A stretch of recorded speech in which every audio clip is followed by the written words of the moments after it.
Hello everyone, আজকে আপনাদের সাথে একটা ঘোরাঘুরির ভিডিও নিয়ে এসেছি। কিছুদিন আগে ছুটিতে আমরা কয়েকজন ফ্রেন্ড মিলে চলে গিয়েছিলাম কক্সবাজার সমুদ্র সৈকতে ঘুরতে। দেখুন কত সুন্দর একটা ফ্যামিলি ঘুরতে এসেছিল, 2টা বাচ্চা আর হাজব্যান্ড ওয়াইফ মিলে। আমরা সবার প্রথমে গিয়েছিলাম পাটুয়ারটেক সমুদ্র সৈকতে, এরপর গিয়েছিলাম ইনানি বিচ, হিমছড়ি, এছাড়া আরও অনেকগুলো জায়গাতে।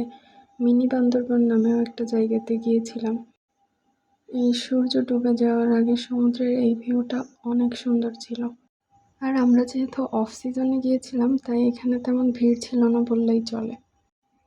এজন্য জায়গাটা আরও বেশি উপভোগ্য লাগতেছিল। আর এখানে পানি ফল নামে একটা ফল খেয়েছিলাম, যেটা খুবই টেস্টি ছিল। এই ফলটা আর কোথাও দেখি নাই অবশ্য।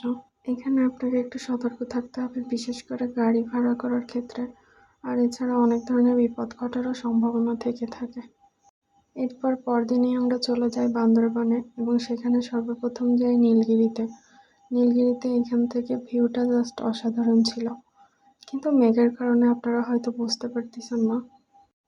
এরপর আমরা চলে যাই সীতাপাহাড় জায়গাটা অনেক সুন্দর, এটা নীলগিরি যাওয়ার পথেই বাঁধে। সীতাপাহাড় থেকে চারপাশের রাস্তা, মানুষ, ঘরবাড়ি সবকিছু একেবারে ছোট ছোট লাগতেছে। কিন্তু আমরা যেদিন গিয়েছিলাম সেদিন আকাশটা অনেক মেঘাচ্ছন্ন থাকায় দূরের অনেক কিছুই আমরা স্পষ্ট দেখতে পাচ্ছিলাম না।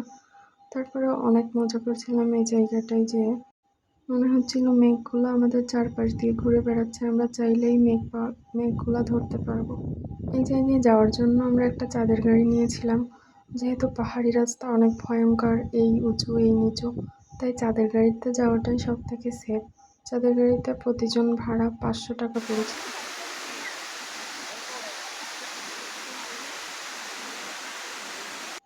সীতাপাহাড় থেকে ফেরার পথে আমরা চলে যাই ফারুকপাড়া ঝর্ণাতে। এখানে প্রায় 1 ঘন্টা ট্রেকিং করে একেবারে কাদা মাটি মেখে তারপর চলে গিয়েছিলাম। যাওয়াটা যতই না কষ্টের ছিল, এই দৃশ্যগুলো তার থেকে অনেক বেশি শান্তি দিয়েছিল।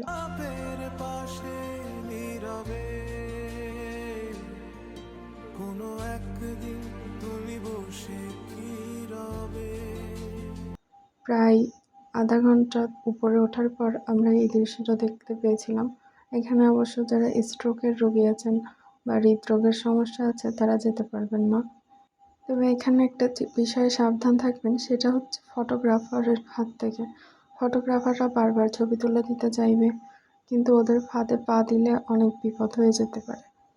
আর গাড়িওয়ালাদের থেকেও সতর্ক থাকতে হবে, কারণ গাড়িওয়ালারাও অনেক ধরনের বিপদ ডেকে আনতে পারে।